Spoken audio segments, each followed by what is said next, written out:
Hello and welcome to Record Sports Hotline Live. My name is Daniel Conn. I'm delighted, over the moon, to be joined by Record Sports Michael Gannon and Scott Burns. Guys, how's it going? Not too bad. Not too bad. Apart from getting up this morning, a big flat tyre from a Monday morning, big flat tyre. So a good start to my week. How did that happen? I came back driving back from Tynecastle on Saturday night in the early hours, and I've had a big dirty big screw at my tyre. So that was a good start to my week. But it's the only way is up for here. Yeah, exactly. I felt a bit deflated, I have to say. Oh, God. Scott, how you doing? I'm good. I was a wee bit deflated as well doing the school run, but my tyres were all right. There you go. It's my spare tyres a problem these days, Scott. I've got a few of them. This is the kind of comedy gold our viewers can expect over the next half hour or so. Actually, going with the jokes, I've actually got a mountain of Star Trek jokes, Mick, because Rangers have appointed a chief executive, Patrick Stewart. He's boldly chosen to go where no man has been for a while. But they have appointed, he did not started yet, but he has been named. See, this is me going to lose me. So I'm not really a big Star Trek. Me neither. So I'm going to be clinging on here. Do you want me to beam you up, Mick? Beam me up, Scotty. Right, quickly move on from this nonsense. Right, listen. Thanks for joining us tonight, guys. I'm just going to end the stream there because there's no coming back for that. No, look, I'll jump into some of the comments. James Mack, welcome aboard, Captain Picard. You may need to use some of your magical Vulcan powers to make this one a success. That, to be honest, a lot of the comments are really about Clement still. I mean, this one, they say Clement is favourite for the Belgium job. I will drive him to the airport myself. Rangers need a good clear out from top to the bottom, starting with the directors. We mentioned before we came on air, Mick, that he's not actually in situ at the moment, Patrick Stewart. He will take up his new job the day after the League Cup final. Which, yeah. I mean, that strikes me as a wee bit. I know they want to just give him. Yeah. Aye. There's also things that he's supposed to sort out before he starts the job. It does look a bit of a strange kind of date, given they've got Spurs on the Thursday night and the cup final on the Sunday. I mean, in current form, if it doesn't go particularly well, his entry could be interesting to say the least. And the first day in the job is here's your HR kind of handout to find out where the toilets are and all that stuff. Here's the emergency exits, the fire exits, and by the way, can you fire the manager? Because it's if that's a bad week and the manager's still in place, that may be his first duty, which is going to be interesting. Listen, it's an appointment that had to be made, and they finally filled that role. The guy comes with a lot of experience. He had an awful long time at Manchester United in various roles behind the scenes, a kind of legal background, and some CEO there as well at one point. So he's got experience of negotiating player contracts and deals. So it looks like an experienced guy coming in. He's Aberdeen born, so he will know the kind of landscape up here as well, albeit he's worked in England for decades.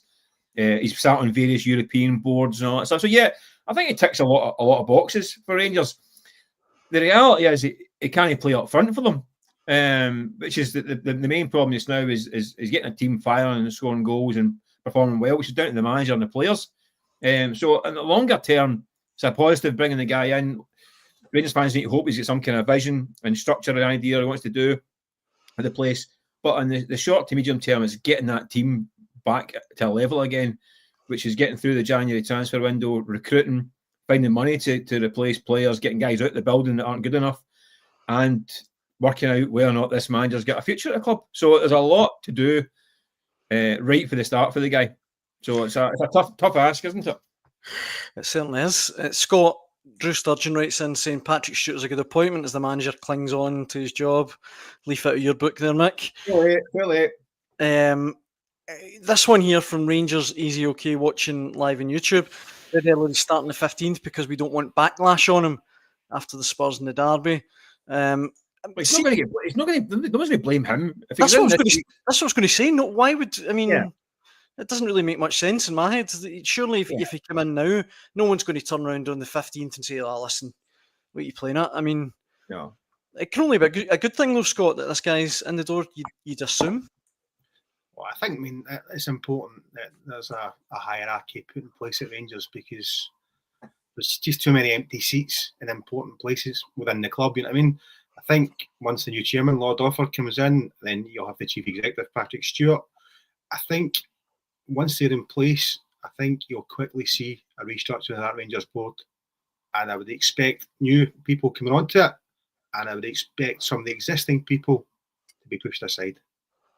So I think it's the start of a new era for Rangers. Certainly, I mean, maybe not on the field, but off it. Mick, I know you were joking a wee minute ago, but do you think these appointments, are they good for Philippe Clement, or do you think this will usher him out the door? I think I said in this show last night, I think it looks like he's now too far down the line.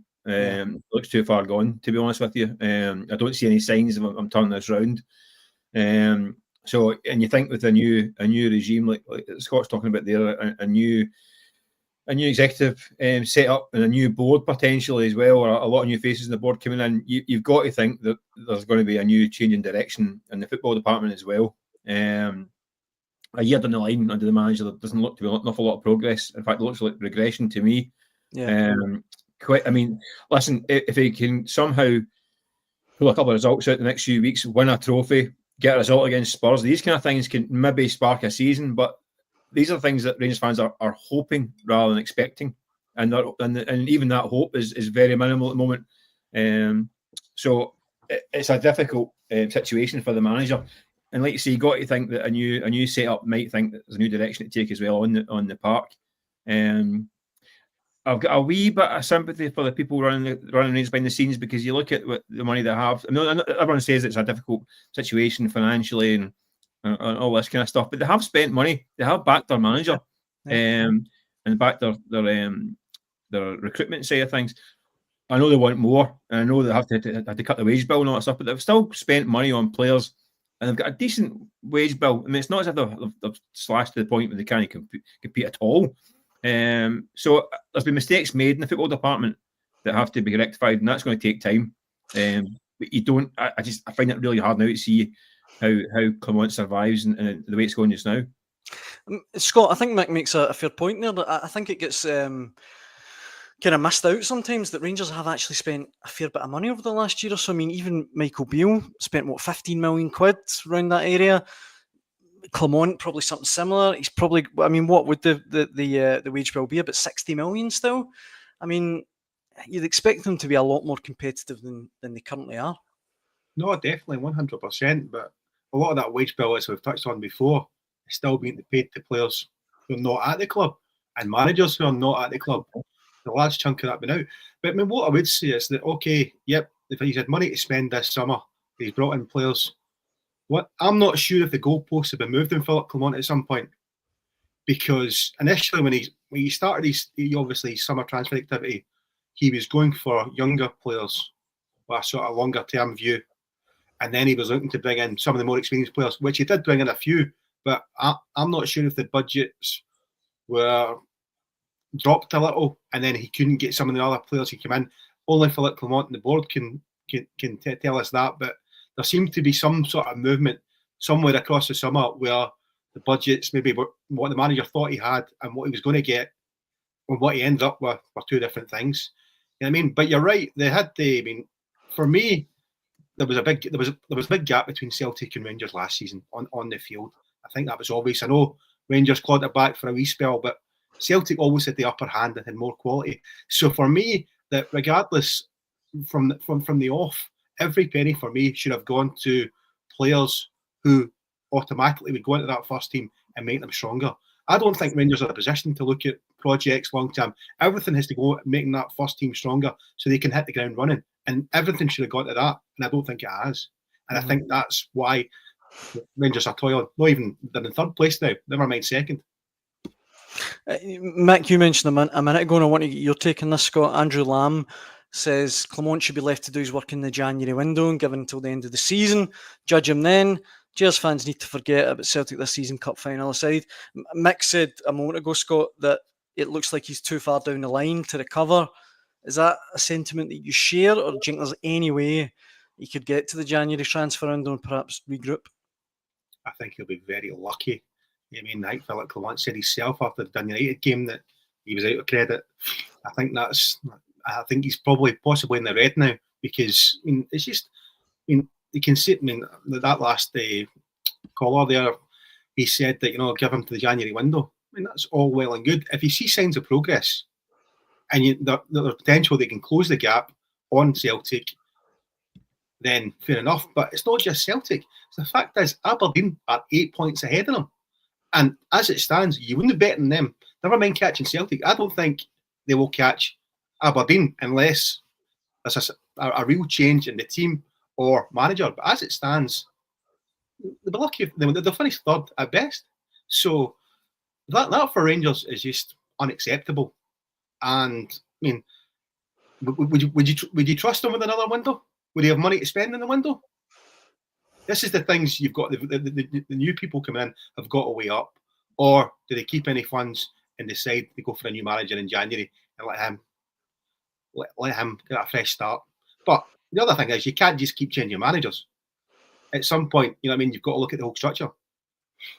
Yeah, I think that's the thing, Mick, isn't it? They really don't want to sack him, but it's getting to a point now where, I think I said in last night's show, perhaps empty seats, things like that, almost at the stage where they can't afford not to sack him. I don't quite go along with the notion that you can't keep sacking managers, because you can't keep sticking with poor managers. Aye. I mean, Aberdeen sacked a few in a row, and they get one in who now seems to be working magic up there. I mean, so eventually you might get a good one. And this idea that I mean, who are you going to bring in? Who can you bring in? Well, that's no reason to keep someone that's not fulfilling the expectations that they're set.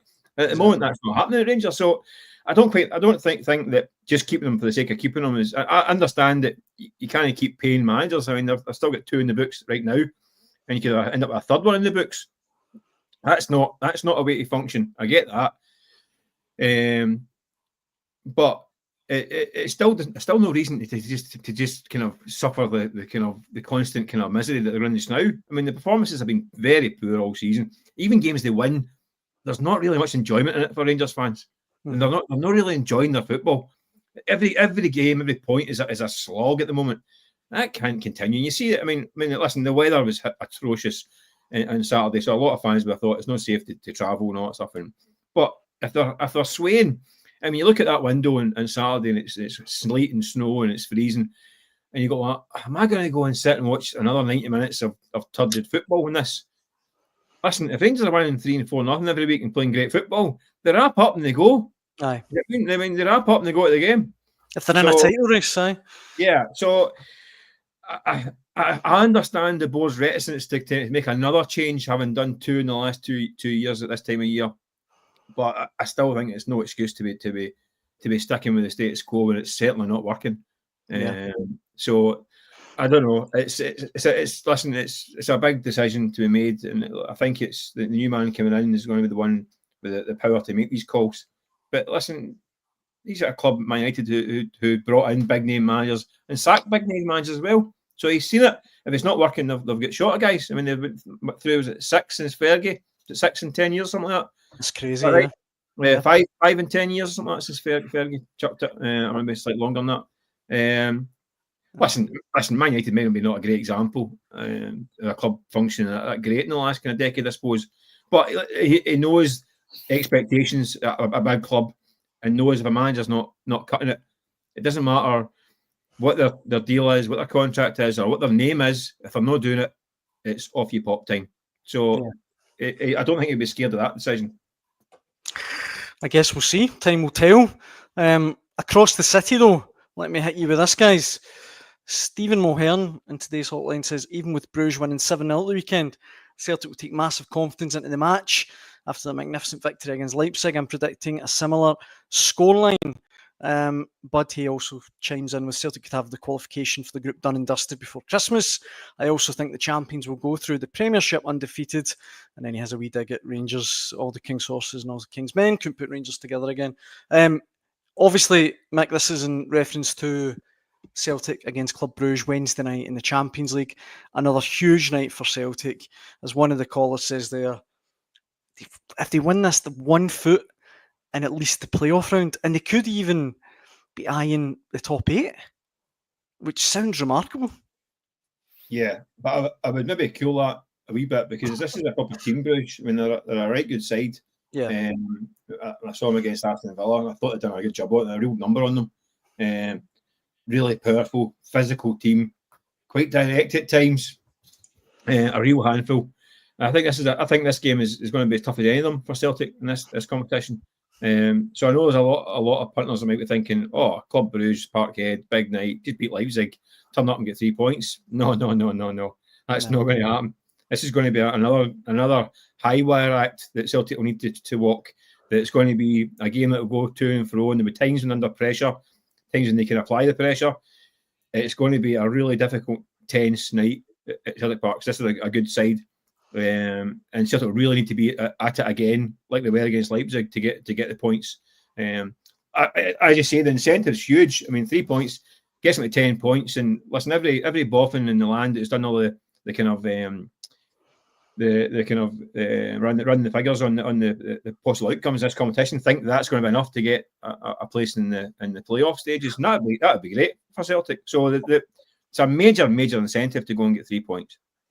Opta, just to chime in with that, Opta say that you're 99% guaranteed to make the playoffs if you reach 10 points.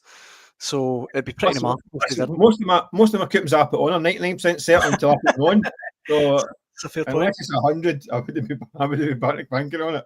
Scott, do you fancy Celtic for the win on Wednesday? I do. I know what Mick's saying. Club Brugge are a decent side, but the reality is that, I mean, I'm not even the top team in Belgium just now. I mean, Genk are clear of them at the top of that Jupiler, top of the Belgium league. So, I mean, yeah, they're a good side. They've had a couple of decent results. I mean, they're experienced at this level. That's the one thing. But I think Celtic Park, with the fans behind them, and if they can recreate the atmosphere like they did against Leipzig, you know what I mean, that Celtic team will take some stopping. It really will, you know what I mean? Because that night was electric. That performance was electric. And I still think that Club Brugge aren't a patch in that Red Bull Leipzig team. You know what I mean? Leipzig, so I think Celtic should be going in there with every confidence. I mean, I spoke to Max Johnson today. He actually played against them with Sturm Graz earlier in the group, and he admitted they're a good team. They're obviously very possession-based. They'll come to Celtic Park, they'll knock it about. They won't try to hit in the counter, they'll try and play through them, sort of thing. He said they are a good team, so look, they'll deserve respect, but I think if Celtic hit top gear like they did against Leipzig, there's no reason why they can't win the game. Brendan Rodgers, though, Mick, has a couple of decisions to make, I would suggest. I think Trusty and Carter Vickers look solid at the back. But in midfield, I think, personally, I would give Paulo Bernardo a run out from the start on Wednesday night. I thought he was great when he came on at the weekend. Arne Engels, I think you can see there's a class player there, and he's a big boy, and his physicality's needed at times. But I just think Bernardo, McCowan, they must be really close to getting in the starting 11. I think Bernardo, it must be he is banging the door now. I mean, I think Arne Engels, I don't think it was great at Tynecastle on Saturday night. Another one of these games, there are a few games in Scotland that he almost looks like he's a little bit kind of dazed, like, what the hell is going on here? I mean, it's like fast, frantic, there's folk flying to tackles, he's got Cammy Devlin biting at his heels, Benny Meningame snapping at the other heel. It looks like a guy going like this is mayhem, and he likes it. He likes a bit more time and a bit more grace about his play, but it's a bit more physical. I think that kind of game. There's been a few like that when he's been almost kind of a bit swept along in the madness. Bernardo's got a year under his belt and knows what it's all about. He was good coming from the bench.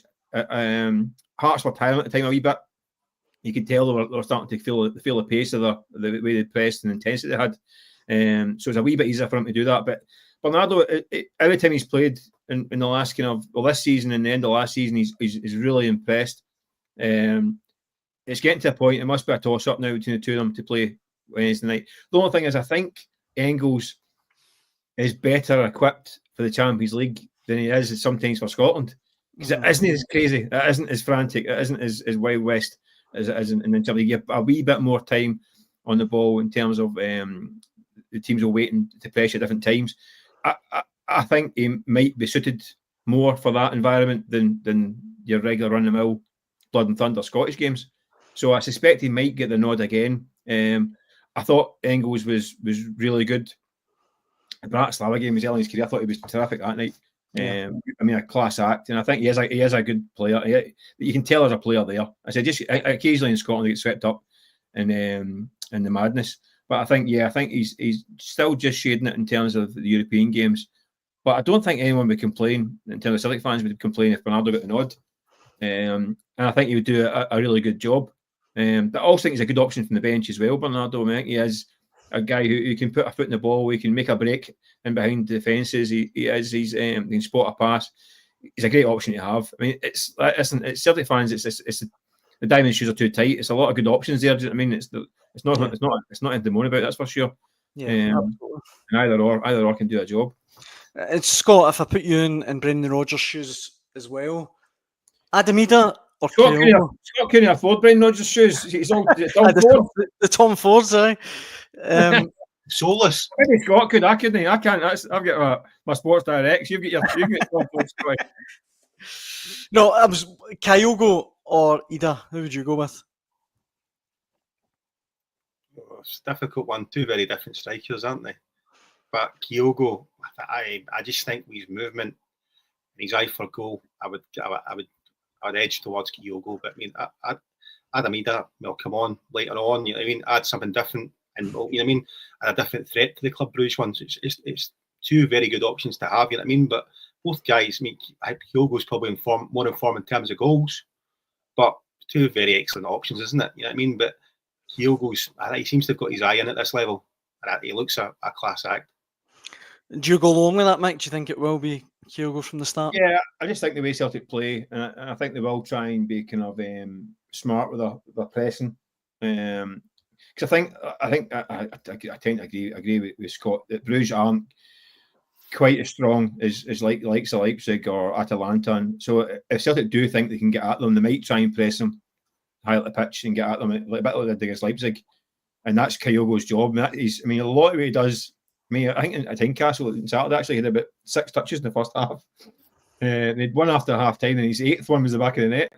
And that's just the kind of guy he is. But he does a lot of work rate, and he harasses defenders. That's not that can do that as well, but it's not quite his kind of game. But no, Kyogo is vital to the way Celtic play, and he also gives them that quickness of thought and turn of pace and that play in the shoulder. In the Champions League, that's perfect because it's not quite the same game. You're not playing against 10 guys behind the ball. You're not trying to break down defences like in Scotland. We can get a bit pedestrian. It's tight. It's tricky. There's a wee bit more room, especially on the break or in transition and all that stuff. And Kyogo is the man for that environment. When you talk about getting the ball up quick, bump, 1-2s, and on away you go and spinning behind, you get a bit more room to operate. And he's a guy who just thrives in space. So yeah, I think he'll get the nod. I think and rightly so. Scott, you mentioned earlier in the show Aberdeen, and they have a massive match tomorrow night against Hibs. Perhaps not as massive for them as it is for Hibs and Hibs manager David Gray. I would suggest another defeat at Easter Road. It could be the last for David Gray. Is that fair? I mean, it doesn't seem far away for David Gray, and I've got to say, I do feel for him. Yeah. I did the game at Dundee on Saturday night, and I have to say that for the first, up to the sending off, Hibs were by far the better team. They were 1-0 ahead, creating numerous chances and playing really well. One really bad first touch from Jordan Abita, then he dives in and gets himself sent off. After that, Hibs crumbled. The problem with Hibs just now is they've got good players, right? Some of them don't have the know-how to play in the Scottish game, but they've got good players. A lot of them are short of confidence.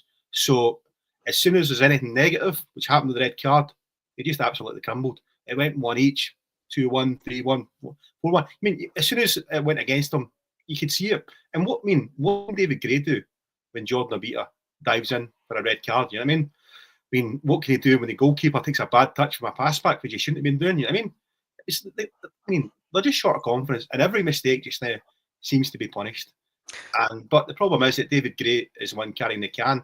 He came in this summer. I think they've had one league victory all season. It's not good enough for Hibs as well. Spoke about Rangers earlier on being third, but it's not acceptable for Hibs to be bottom of the league with the money they've spent. You know what I mean? Because he has been backed as well. So results have got to turn at some point.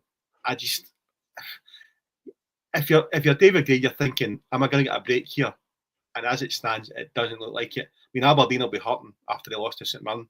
I suspect Aberdeen will probably have too much for Hibs tomorrow night, and that will just pile the pressure on. And it's just, but the problem is, what do they do? Have they got anyone to hold the fort?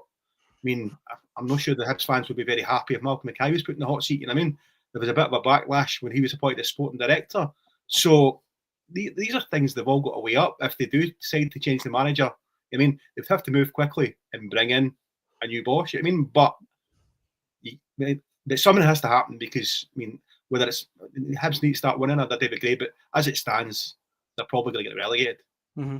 On that note, Mick, Neil MacArthur's written in saying, the problem with sacking Gray, there's not a single suitable candidate to cover as an interim manager.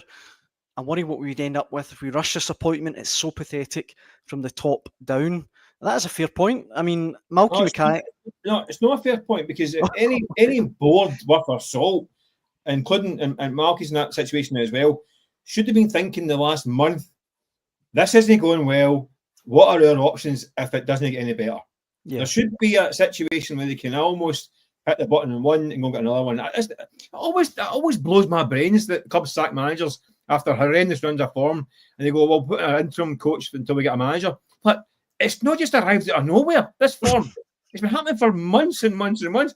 Right. Surely at some point you maybe put the feelers out and thought, maybe we need to think about options here. It's like, but it blows my brains, this kind of stuff. Like, it's almost like it's a surprise. I've never won. Scott has said that they've won one game all season. If David Gray came this morning to Easter Road and they said, listen, really sorry, you're a club legend, we love you to bits, but it's not working. Shake hands, all the best. Nobody would have been surprised this morning. Yeah. Nobody would have been shocked about, I can't believe they've been David Gray. No, hardly won a game all season. So, if the Hibs board need to be thinking about this, you've got to imagine, is it Bill Foley and all that stuff down the South Coast has got an idea of what's going on as well. So, they need to turn this around and quick. The problem Hibs have got is they need to get back to defend. My God. Scott, you're there on Saturday. The defending again. All season, the defending has been absolutely abysmal all season. Hopeless. Individual mistakes on a weekly basis. It's killing the manager, these mistakes. This team needs to go back to basics, like getting down and dirty and just getting the brass tacks, defending ugly and all that stuff. But they haven't got the personnel. It's a team for as Scott mentioned, there guys that are not equipped for Scottish football. They haven't got that ugly side to kind of grind it out for a few weeks and see it out and get some results and get some confidence and momentum. They haven't got the personalities in the dressing room. They just haven't. So it's a major. There's deep trouble here, and it's not a case of right. We sack the manager and we'll spend 3 or 4 weeks to work out who we go next. They haven't got time for that nonsense. They're bottom of the league. It's nearly December. Yeah. They are in critical situation right now. They've got a dressing room that's ill-equipped for Scottish football. They're leaking goals left, right, and centre, and they can't score goals. Listen, David Gray is a club legend. He'll always will be a club legend. This is breaking Hibs fans' heart right now, watching this happen to the guy that they love so much. And it's unfair for him to carry all the can because, the recruitment was abysmal. He's left carrying the stinking happy. But something's got to change at Hibs. And very, very quickly, because they are nosediving towards the Championship. Can I just make a quick point on the recruitment? Of course. They were obviously talking about them. There was a number of players coming over the summer. Malcolm Mackay said they did their homework in that. I know there was 2 or 3 players that Hibs have signed that the previous manager, Nick Montgomery, knocked back. He said they're not good enough for Hibs. Yeah, he goes out the door. They bring in a new manager. These players suddenly appear at Easter Road. What does that tell you? That's interesting. Back on the same list that wasn't good enough 12 months ago. Yeah. That's interesting. It sums it up. I mean, they bring back. I mean, that's no offense to the big fella. Big Triantis goes back, having been a bomb scare in his first spell. They bring him back a centre midfield player, and he's not done that again. I mean, it's like things like that. I mean, like I can't see the strategy. And the problem I've got as well now is that so many players at the club are out of contract in the summer. Yeah. It's such a dangerous situation to be in, because a lot of these players, I mean, we talk about players, don't feel it as much as fans do, but if you're out of contract at the end of the season and it's all going Pete Tong, I'm sorry, that's not the guys you want to roll up the sleeves in the trenches. It isn't, because they might be thinking, you know what, I'm out here in June. I'm not jumping into tackles. I'm out here in June. Where Hibs are in the Premier League or the Championship is no concern to me, really, because I'm out of here. And that's a harsh view of things, but it gets to a point, especially after the new year, if they're still getting dogs away from the stands, it's not happening. If you've got all these guys out of contract, that is so dangerous. Yeah, it's so dangerous. Scott, you have been called out in the comments section, I think a wee bit unfairly, but Dennis Mirren says, why does Scott Burns and fellow record journalists feel sorry for the Hibs manager but want Clement sacked? Clement has a better away record in Europe than any Rangers manager and a higher win ratio than Dick Advocaat. I don't think, to be fair, Scott, you ever said at any point you wanted them sacked. I don't think any of us did. No, I don't think personally I would ever say that I'd want anyone sacked. No. I had a few run-ins with managers at the time and maybe thought, could do you getting the boot, but I wouldn't really say it. A few booted me, in fairness. But no, look, I mean, if that caller makes a good point, in fairness. No, I mean, Philippe Clement has got a good record in European football, but that's not where Rangers are judged. Rangers are judged in the domestic scene, and as it stands, they're third place in the league. They're behind not only Celtic but Aberdeen, as I said before, and it's a big gap. So, yeah, that all's well and good to get their run in Europe, but I mean, you tell me any Rangers fan who would accept third place. There's not many I don't think would accept second place. So to accept third is unacceptable. And in terms of, when I said I feel sorry for David Gray, I mean, I feel sorry for it as in terms of the performance at the weekend, where it was, I mean, he'd obviously put his team out, coached them, got the tactics, they looked spot on, but the mistakes they were making were like Sunday league. Crazy, yeah. So what can David Gray do about that? And it's not just one player, it's 3 and 4 players, sort of thing. So that's what I was getting at. That's why I feel sorry for David Gray. I don't feel, I mean, not in the position as in under pressure. He's in the exact same boat as Philippe Clement, you know what I mean? But I felt sorry for him. Just the fact is that the mistakes he made, well, there's nothing he can do about them. Yeah. And Mick, sorry, I should have asked you a moment ago, but if Hibs don't pull out a win against Aberdeen tomorrow night, do you think that will be it for David Gray? Well, listen, who knows? As I say, I wouldn't be surprised it happened this morning. Because, listen, it was billed at the weekend as a game they had to win and didn't, and they lost it badly. So we're in that situation where sometimes it's almost it's so bad that all bets are off. A bit like at Rangers. I mean, there's been times that you think their results, that's a result that could get a manager the sack, and he survived it. So it's... But you get that sense sometimes that the guys are kind of dead man walking. Listen, nobody wants to see guys lose their jobs. Of course, nobody's, especially, I mean, it's not, as journalists, no one's either here nor there, whether they get sacked or not. I mean, they're decent guys, they're working, they're doing their best, but it's not working. I mean, it's a lot of the jungle in football, and they know that as well. I mean, listen, David Gray went through a million managers at Hibs. I mean, he's seen it off a few. Do you know what I mean? So he knows the drill. And as soon as he gets that job, I do feel sorry for him as well. Like I said, individual mistakes that are killing him. The recruitment was poor.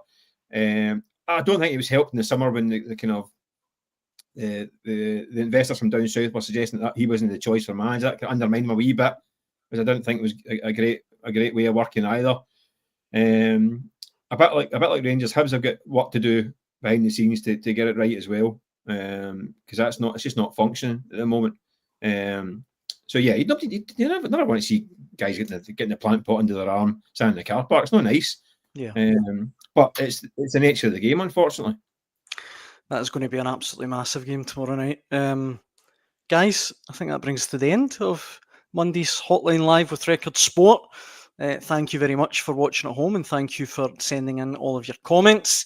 We'll be back to do it all again at 6 p.m. tomorrow. Scott, Mick, thank you very much for joining me. Cheers, guys.